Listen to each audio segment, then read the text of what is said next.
The 21st of June, the Sun Star, Sunday morning, 2026. A brief reading from the common Buddhist text, Guidance and Insight from the Buddha. Chief editor of this compilation is Dr. Mahadhamma Kosajan.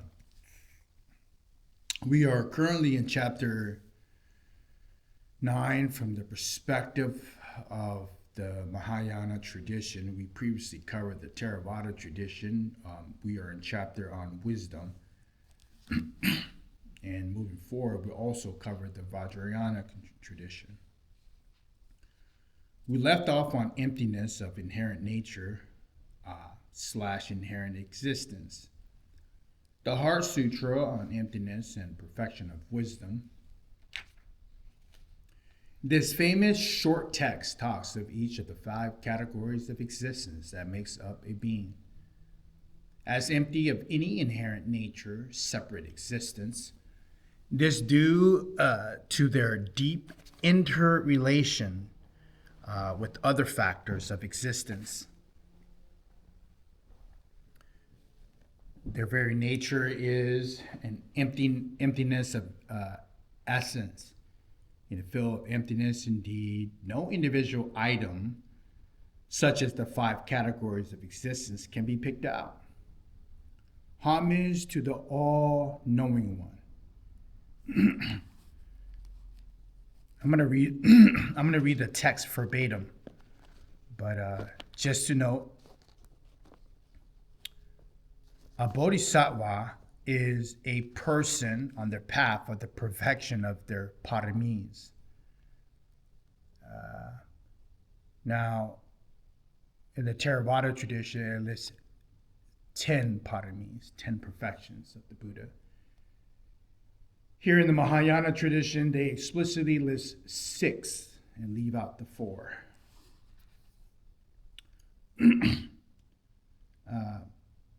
The Bodhisattva Avalokesavara, practicing the profound perfection of wisdom, closely examined the 5 categories of existence and saw that they were empty of any inherent existence. Here, Sariputra, all phenomena are characterized by emptiness. They do not arise. They do not cease. They are not pure. They are not impure. They are not complete. And they are not deficient. Therefore, Sariputra, all phenomena are characterized by emptiness. They do not arise. They do not cease. They are not pure, and they are not impure. And they are not complete. They are not deficient. Sariputra, in emptiness, there is no form, no feeling, no perception, no volitional activity, and no consciousness. There is no eye, nor ear, nor nose, nor tongue, no body, and no mind. There is no form, no sound, no smell, no taste, no physical object, and no mental object. So, there is no I element, and so forth, up to no mind consciousness element. There is no ignorance, no destruction of ignorance, and so forth, up to the old age and death, and no destruction of old age and death. There is nothing which is painful, no cause, no cessation, and no path. There is no knowledge and no attainment. Therefore, Sariputra, because a bodhisattva does not attain anything, but relies on the perfection of wisdom, he dwells with his mind unrestricted. Because his mind is unrestricted, he is not afraid, and he overcomes deluded perceptions. This culminates in nirvana, nibbana. All the Buddhas of the 3 times have relied on the perfection of wisdom and awoken to the unsurpassed perfect awakening. Therefore, perfection of wisdom should be known as a great incantation, an unsurpassed incantation, as unequaled incantations, which removes everything which is painful because it is true and not false. The Dharani of the perfections of wisdom is Kate Kate Parakate Parasamakate Bodhi Savaka. This concludes the hearts of the perfection of wisdom.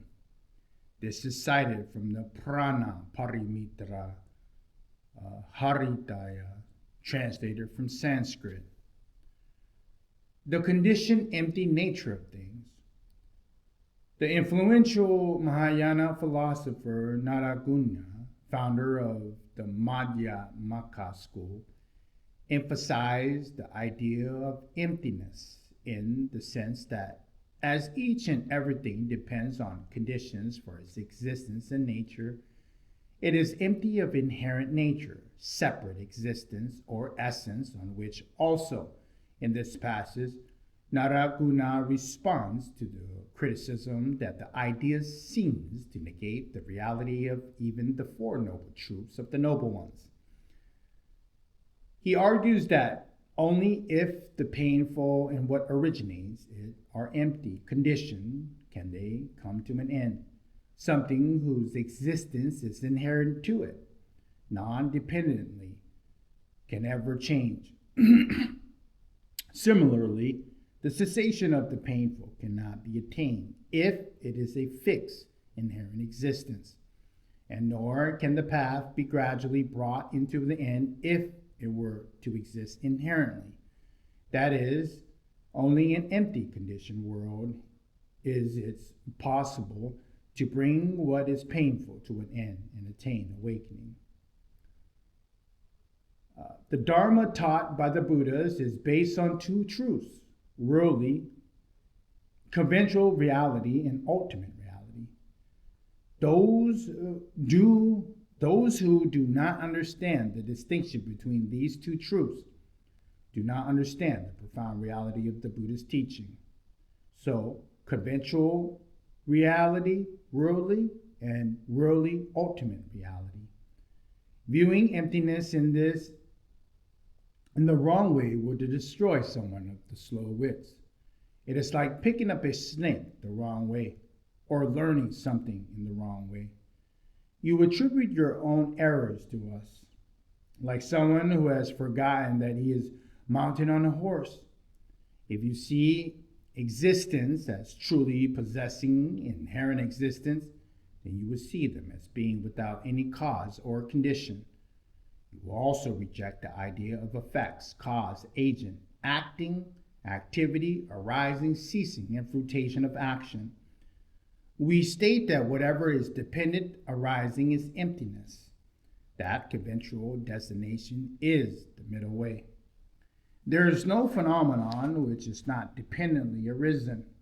Therefore, there is no phenomenon which is not empty. If none of this is empty, then there is no arising or cessation. This implies the non-existence of the Four Noble Truths of the Noble Ones. How can there be something painful which is not dependently arisen? What is painful has been described as impermanent, and so it has no inherent existence. How can something which has inherent existence arise again? Therefore, if one rejects emptiness, nothing can arise. Pain which has inherent existence cannot cease. By adhering to the idea of inherent existence, you reject the idea of cessation. If the path has inherent existence, then it cannot be cultivated. If the past can be cultivated, then it has no inherent existence. Someone who strove for awakening, but who had an unawakened inherent nature, would not be able to approach awakening even by practicing the path of the Bodhisattva. This is cited in the Mula Madhyamika Harika of Nagarjuna, chapter 24, translated from Sanskrit. The perfection of given as empty. This passage says that the highest form of giving is that with no thought of a giver, gift, or the receiver, for all these are empty of an essence of separate reality. Sariputra said, Venerable Suputi, what is the worldly perfection of generosity? And what is the transcendental perfection of generosity? Suputi said, the worldly perfection of generosity, Venerable Sariputra, consists in a bodhisattva, the great being, given generously. He gives to any renunciants, Brahmins, poor beggars, or travelers who ask him for anything. He thinks, I give, they receive. This is a gift. I unselfishly give away everything I have. I am developing Buddha knowledge. I am practicing the perfection of generosity, dana. I dedicate this gift, given equally to all living beings, to unsurpassed, perfect awakening. But I should do so without anything being perceived by the mind.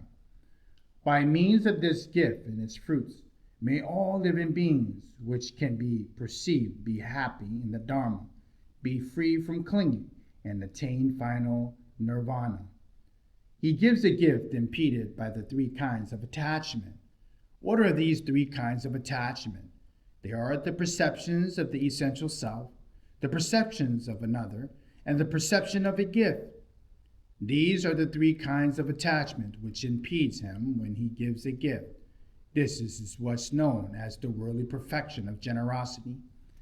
Practicing in this way, Venerable Sariputra, someone who is worldly does not progress. He does not free himself. He does not approach awakening. This is why it is known as worldly perfection of generosity. What then is the transcendental perfection of generosity? It is completely pure in three ways. What are these three ways in which it is completely pure? Here, when the Bodhisattva, the great being, gives a gift, he does not perceive an essential self as giver. He does not receive a receipt. He does not perceive the gift, nor does he perceive any fruit. These, Venerable Sariputra, are three ways in which the Bodhisattva, the great being, is completely pure. Again, Venerable Sariputra, when a Bodhisattva, the great being, gives a gift, he does not present the gift to all living beings. He does not perceive any living beings. He does not perceive an essential self. He dedicates the gift to the unsurpassed, perfect awakening, but he does not perceive any awakening.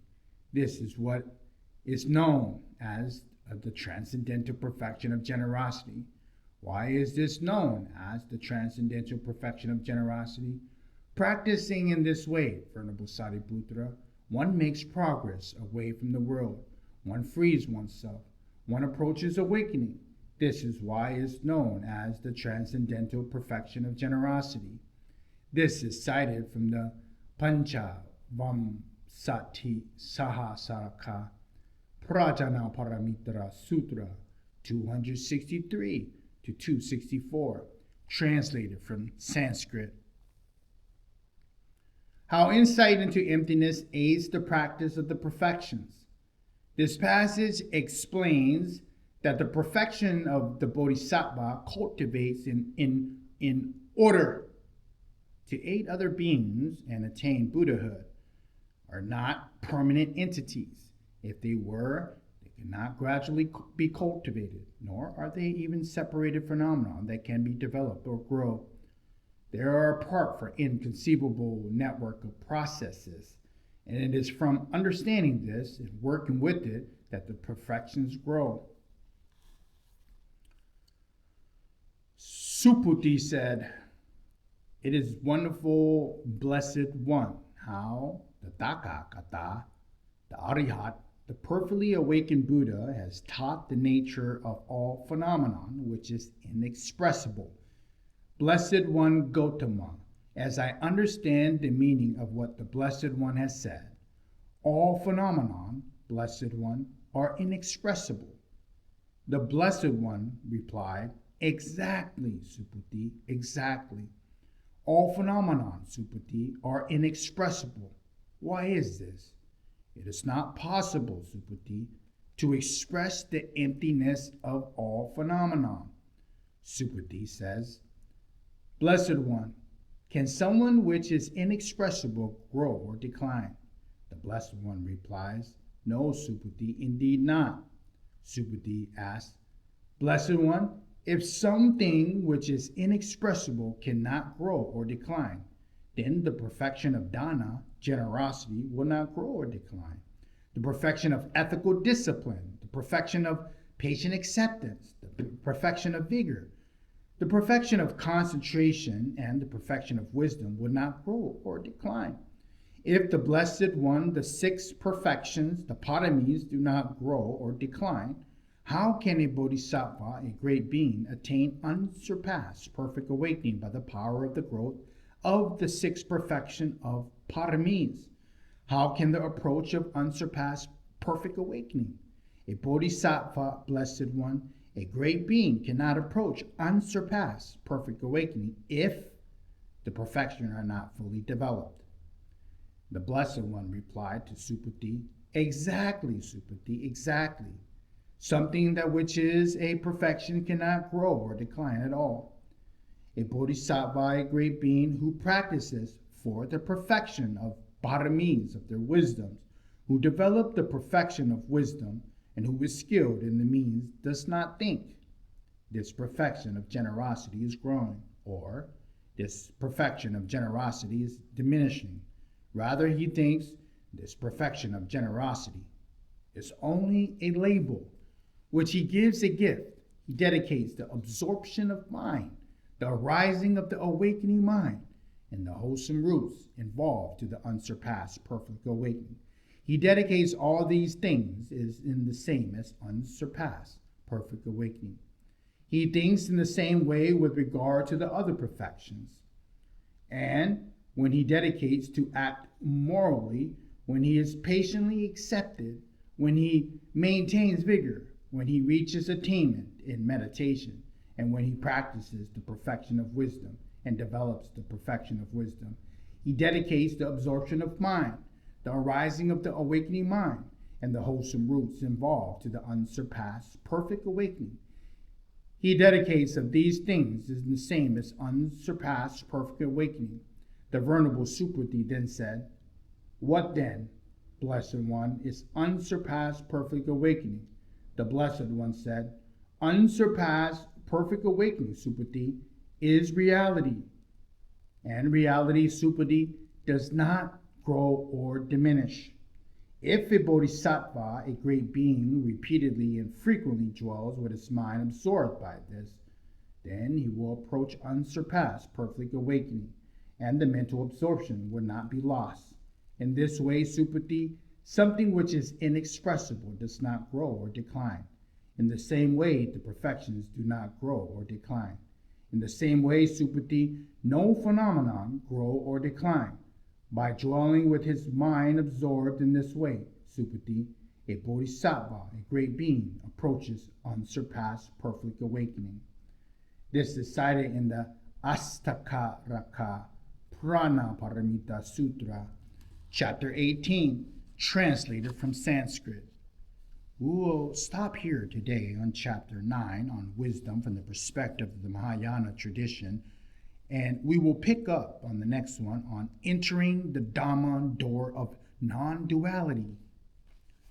A brief reading from the common Buddhist text, Guidance and Insight from the Buddha. Chief editor of this compilation is Dr. Maha Dhammakosachan, or Brahma Pandit.